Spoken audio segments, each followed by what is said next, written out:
And now it is my pleasure to introduce to the stage the President of the 78th Session of the United Nations General Assembly, His Excellency, Mr. Dennis Francis.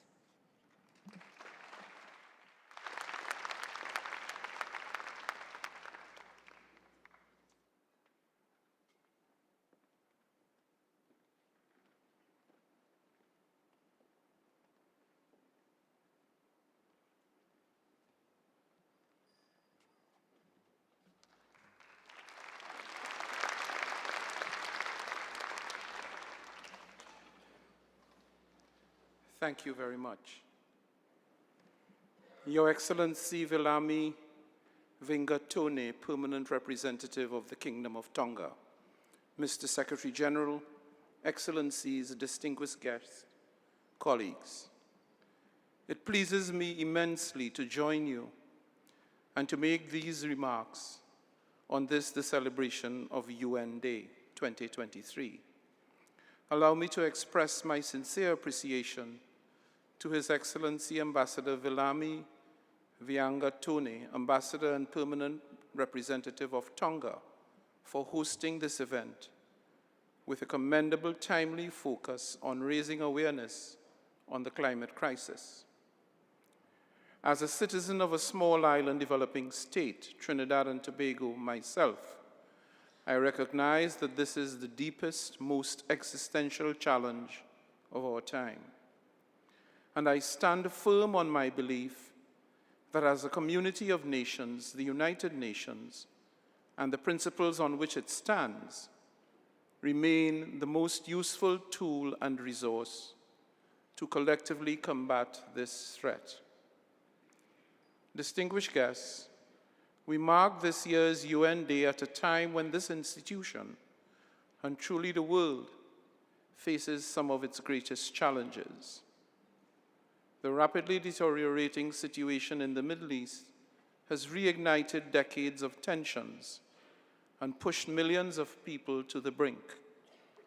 Thousands of civilian lives have been lost, and millions more are displaced and fearing for their lives and well-being. It is a human tragedy unfolding in real time.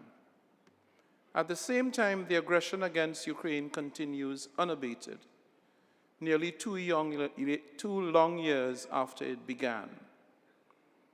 Beyond the Middle East and Ukraine, conflicts and violence in different parts of the world, including in Africa, and the situation in Haiti, again shines a spotlight on the challenges faced by the UN Security Council in its primary role of maintenance of international peace and security, and by extension, this organization as a whole, to deliver its core mandate. Against the background of all these tumultuous events is a planet that is rapidly changing, and not for the better. Sea levels are rising, wildfires, heat waves, and severe storms are becoming more and more recurrent, while drought and famine are becoming widespread. Climate change is both pervasive and varied, reaching each of us, but presenting itself to us in different forms. What is true, irrespective of how it manifests itself, is that it is threatening our very survival and that of other species on this planet. And nowhere is this more evident and more present than in small island states. In countries such as Tonga and others, climate change is literally eroding the land upon which communities depend, and statehood is built.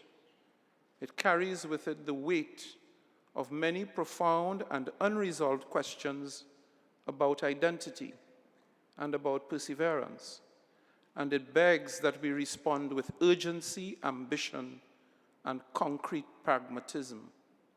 Indeed, for those on the front lines, climate adaptation is no longer a complementary element layered upon unworkable and same existing programming. Meaningful progress demands a fundamental paradigm shift to secure a sustained future. Dear colleagues, as both President of the General Assembly and as a citizen of a small island developing state, I feel a high sense of moral responsibility to serve as torchbearer for those on the front line and to stand in solidarity with them as we push with urgency for more action, more delivery, and more support. It was for this reason that I joined hands with several world leaders to co-host a breakfast summit on addressing existential threats of sea level rise on the sidelines of the UNGA High-Level Week.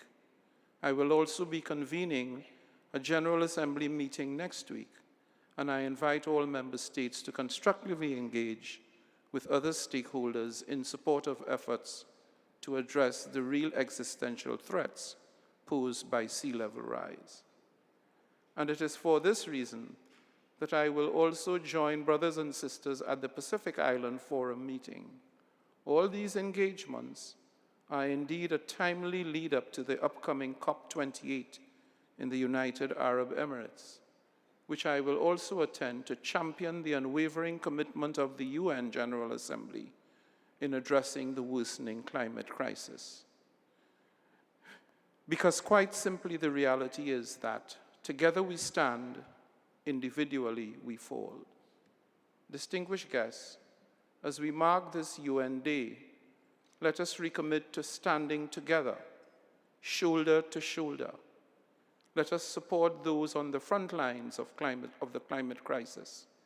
That is, in the most vulnerable communities as they adapt to climate impacts. And let us strengthen our collective resilience against this very communal threat, however we perceive it. I thank you.